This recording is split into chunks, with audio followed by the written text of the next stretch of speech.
Asia কাপের super ফোরের প্রথম ম্যাচ শ্রীলঙ্কা বনাম বাংলাদেশ। ম্যাচের রেজাল্ট শ্রীলঙ্কা হেরে গেল 4 উইকেটে। প্রথমেই বাংলাদেশের জন্য জোরে একটা হাততালি। বাংলাদেশের কনফিডেন্স, টসে জিতে প্রথমে বল করার সিদ্ধান্ত। শ্রীলঙ্কা ভালো ব্যাট করেছে, শেষের দিকে কামব্যাক করেছে বাংলাদেশ।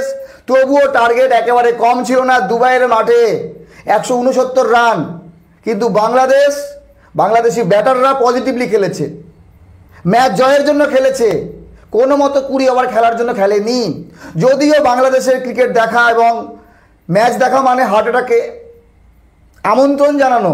চিন্তা করেন, 20তম ওভারে প্রথম বলেই যে 4 মারলো, তারপরের বলে জাকের আলী বোল্ড হয়ে গেল, লাগে মাত্র 1 রান। তারপরে পরপর 2টি বল ডট, তারপরে শেখ মেহেদী হাসান আউট।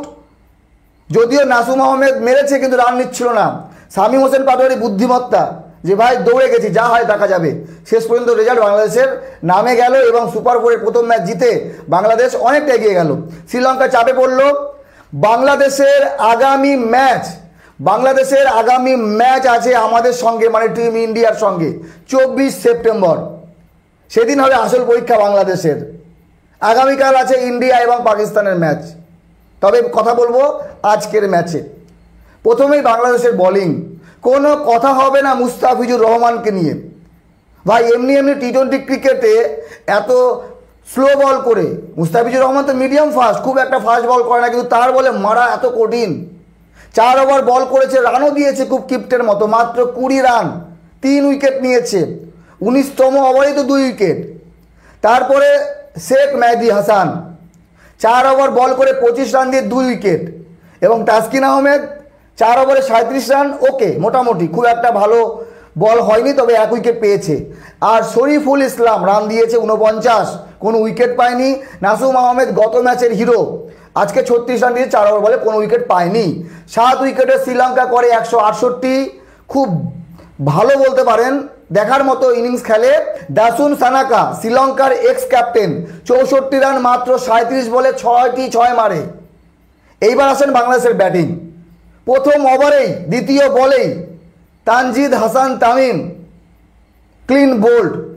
মনে হচ্ছিল বাংলাদেশের খারাপটা মনে হয় শুরু হলো প্রথম ওভারেই, কিন্তু লিটন কুমার দাস ক্যাপ্টেন এবং সাইফ হাসানের দুর্দান্ত ব্যাটিং সামলে নেয় পুরো ইনিংসটাকেই।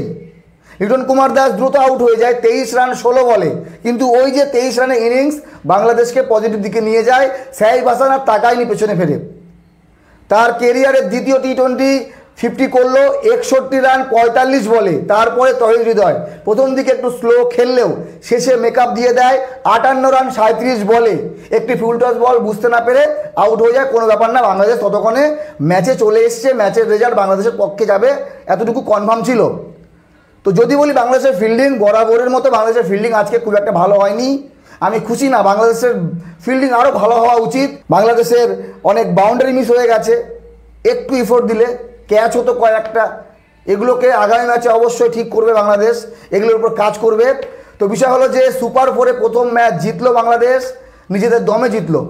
শ্রীলঙ্কা একেবারে খারাপ খেলেনি, শ্রীলঙ্কা ভালো ব্যাটিং করেছে, শ্রীলঙ্কা ভালো বোলিং করেছে, কিন্তু বাংলাদেশ ব্যাটিংটা দুর্দান্ত করেছে। এইরকম ব্যাটিং করতে হবে, টি-20 ম্যাচ জিততে হবে যদি আরও এগিয়ে যেতে হয়, যদি এশিয়া কাপের ফাইনালে পৌঁছাতে হয়। আপনাদের মতামত জানাবেন।